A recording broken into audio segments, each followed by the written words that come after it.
आज सभी विद्यार्थियों को 12वीं कक्षा की परीक्षा के दृष्टिकोण से मैं आप लोगों को मैथ का आज क्वेश्चन कुछ इम्पोर्टेंट लेकर आया हूँ जो 2009 में यह पूछा हुआ प्रश्न आप लोगों को मिलेंगे और उसमें का फर्स्ट क्वेश्चन आप लोग क्वेश्चन बैंक में देखिएगा।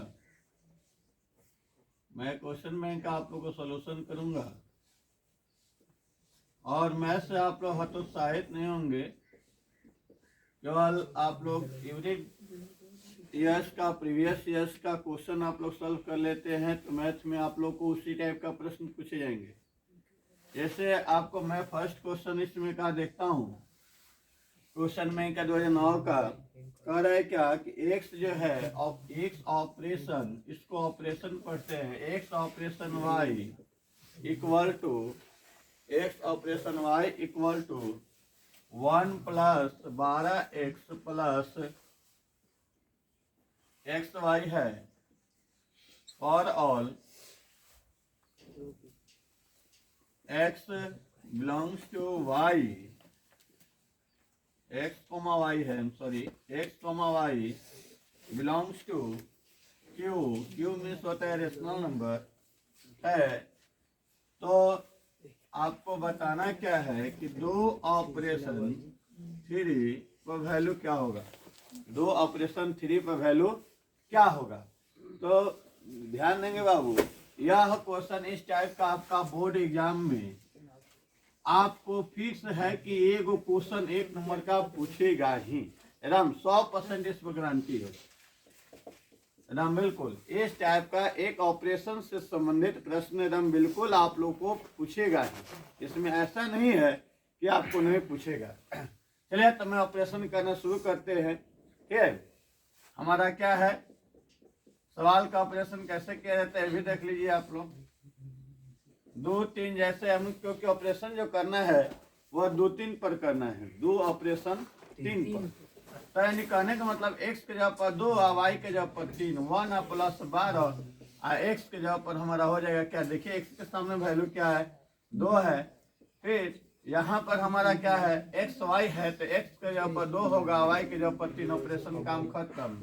12 दूना 24 दूती 6, आप देखिए 24 से 25 से 6 31 आपको आंसर ऑप्शन में दिखाई दे रहा होगा। तो इसलिए आपको इस वजह से जो है बिल्कुल जो है आपको सेकेंड क्वेश्चन पर हम देखते हैं। सेकेंड क्वेश्चन आपको क्या कर रहा है कि एफ जो है यानी फलन जो है ए जो है वह बी के इमेज पर एक अनाच्छादक फलन कब होगा, अनाच्छादक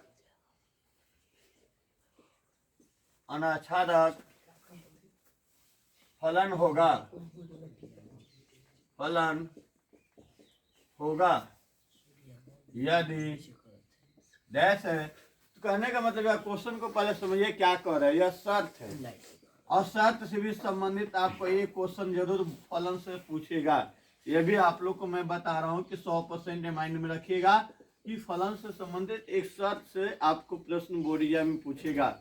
तो एफ यानी ए जो है आपका अनाच्छादक फलन कब होगा, जब आपका जो है एफ इसका मतलब शर्ती होता है, जब फलन जो है कोई फलन ए जो है वह प्रॉपर सेट में होगा।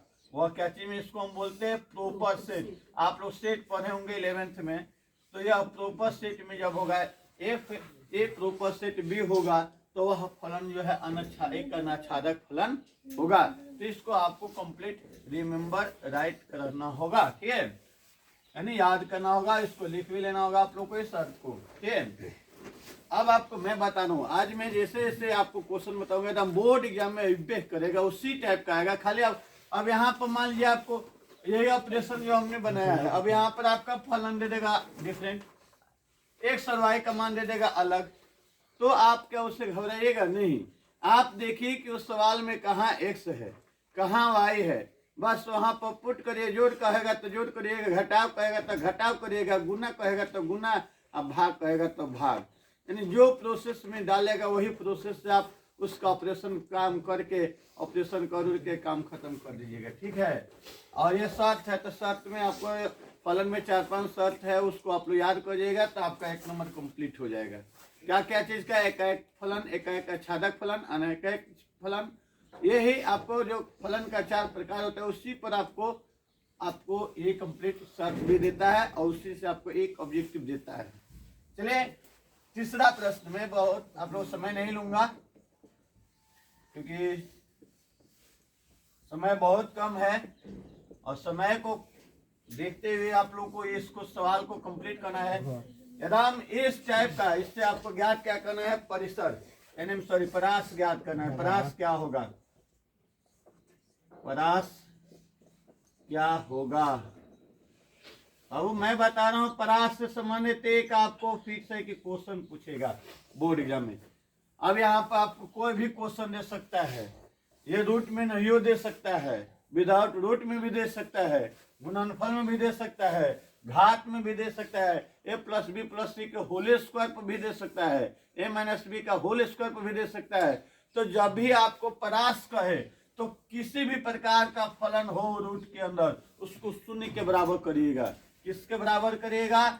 0 के बराबर करिएगा। तो माइनस है, उधर जाएगा तो क्या होगा? प्लस। और 3 - x = 0, तो -x = -3, यानी माइनस माइनस कट जाएगा, x का वैल्यू आएगा 3। यानी हमारा वह फलन जो है, वैल्यू जो है, बिंदु, वह परास का बिंदु क्या मिलेगा? 1,3, यानी 1,3 is the right answer. Option में देख लीजिएगा। इस प्रकार से आपको 100% इसमें मैं आपको गारंटी दे रहा हूँ कि आएगा ही परास आपको याद करने का। ये वीडियो आप लोग जरूर शेयर करिएगा। और ये आप क्वेश्चन एकदम जो मैं बता रहा हूँ उस टाइप का अगर क्वेश्चन नहीं पूछा तो फिर कमेंट में आप लोग लिख कर बोलिएगा कि हाँ क्या बोल रहे थे। इसी टाइप का आपको प्रश्न फिक्स है कि आपको आएगा। चलिए अब मैं आपको 3 नंबर क्वेश्चन एप्लीकेट कर दिया। 4 नंबर प्रश्न लिखिए। कह रहे हैं कि R एक ऐसा संबंध है जिसमें A का वैल्यू आपको दिया हुआ है। ध्यान देंगे 1, 2, 3। मान लीजिए आप लोग का परास वाला में मान लीजिए कोई भी डिजिट दे सकता है डिफरेंट। तो आप क्या कहेंगे कि सर आप जो बताए थे वो सवाल नहीं है? नहीं, आपको इस टाइप का आएगा कि और डिजिट चेंज होगा या फलन चेंज होगा। हमने पहले ही कह चुका है, उसी टाइप से आएगा। बिल्कुल 100% इसको गारंटी है। अब आपको A बराबर दिया है और R = आपको भी दिया है 2, 2 और 3, 3, 2, 3, 3, 2, 1, 2, 2, 1। अब ये समझ लीजिए इसमें हमको दिखाए क्या दे रहा है। स्वतुल्य में हम लोग जानते हैं कि A रिलेटेड A होता है, सममित में क्या होता है? A रिलेटेड B होता है, B रिलेटेड A होता है।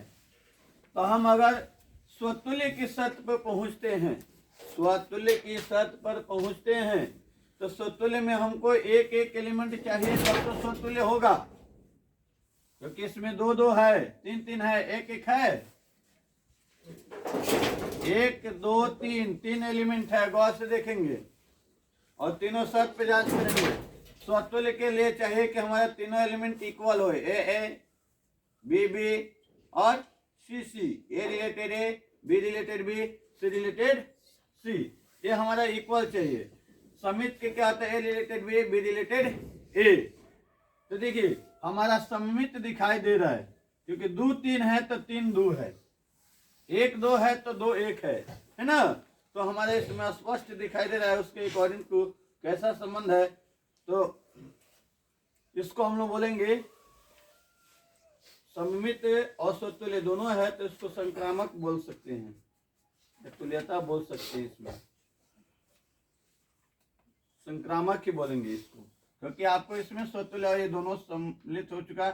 यह इसलिए कैसा संबंध है? संक्रामक संबंध है। खाली साथ से संबंधित आपको देख लेना है, उसको जांच कर लेना है।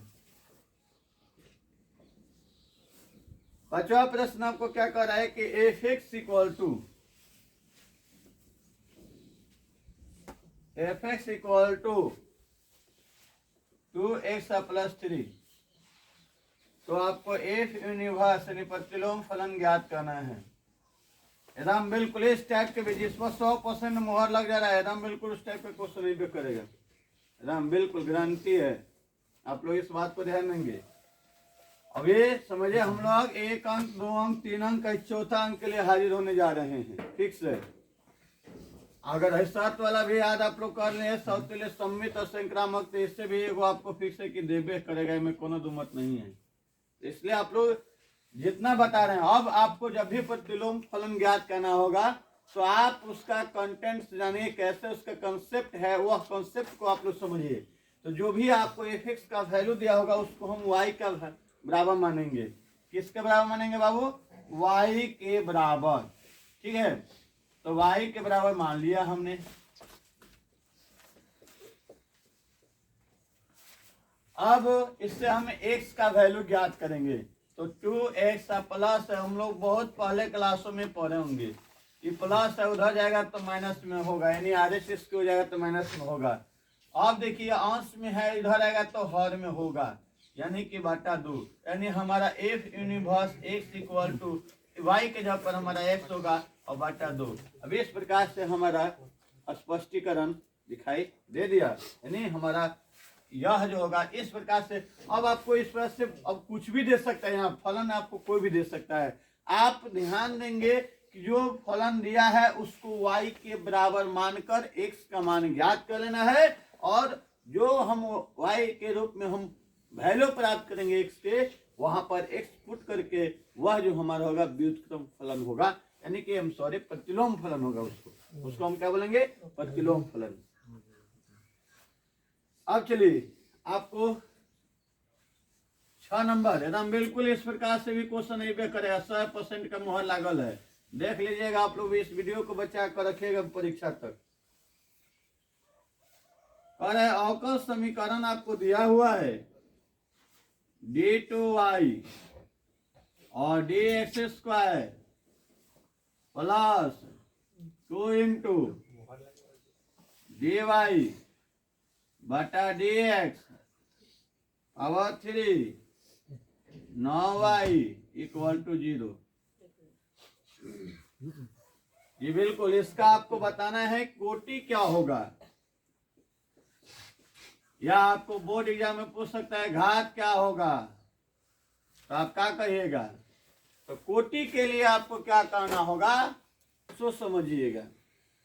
जिस माने अवकलन का dy बाई dx जो होता है, अवकलन का माने सूचक होता है। x के सापेक्ष y वाले फलन को हम अवकलन करते हैं। तो इस प्रकार के आपको कोटि कभी पूछेगा, कभी घात पूछेगा, कभी दोनों पूछ सकता है। तो आप कैसे इसको बनाइएगा? तो कोटि जब भी कहेगा तो d का अधिकतम घात वाले पद को देखिएगा। तो अधिकतम घात हमारा क्या है? यहाँ पर देखिए क्या है? 2 है। d का अधिकतम घात क्या है हमारा? 2। तो यह हमारा हो गया क्या चीज? कोटि। और उसके बाद घात देखना होगा, तो बस देख लीजिए कि पूर्ण फलन में आपको क्या है। तो घात हमारा इसमें क्या दिखाई दे रहा है? 3। तो इस प्रकार से जब भी आपको घात की बात कहेगा, कोटि की बात कहेगा, तो आप लोग इसको एक्सप्लेन कर लीजिएगा। अब इसके बाद आप लोग का नेक्स्ट क्वेश्चन जो है आपको क्या कर रहे हैं?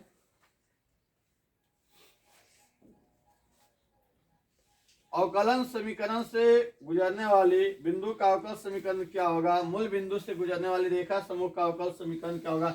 ये आपको शर्त है बाबू, याद करना पड़ेगा अवकल समीकरण का। इसका शर्त आपको क्या होगा? तो x into dy by D x अवकल समीकरण से ये फॉर्मूला होता है dy बाई डी एक्स। ये आपको सूत्र याद करना पड़ेगा, और यह सूत्र है बाबू अवकल समीकरण का। इस फॉर्मूला आपको याद करना पड़ेगा। फॉर्मूला भी बहुत आप लोग को इसमें मायने रखेगा। तो इस बात से हमने 7 प्रश्न को ऑब्जेक्टिव में हमने सॉल्व करवाया है। इस 7 प्रश्न को आप लोग विशेष ध्यान देंगे। 7 अंक आपका कंप्लीट हो गया। Thank you. और फिर मैं 8वां क्वेश्चन में अगला वीडियो में बनाऊंगा, क्योंकि आप लोग फिर थोड़ी देर के बाद मैं आप लोग को अगला वीडियो बनाऊंगा। Thank you.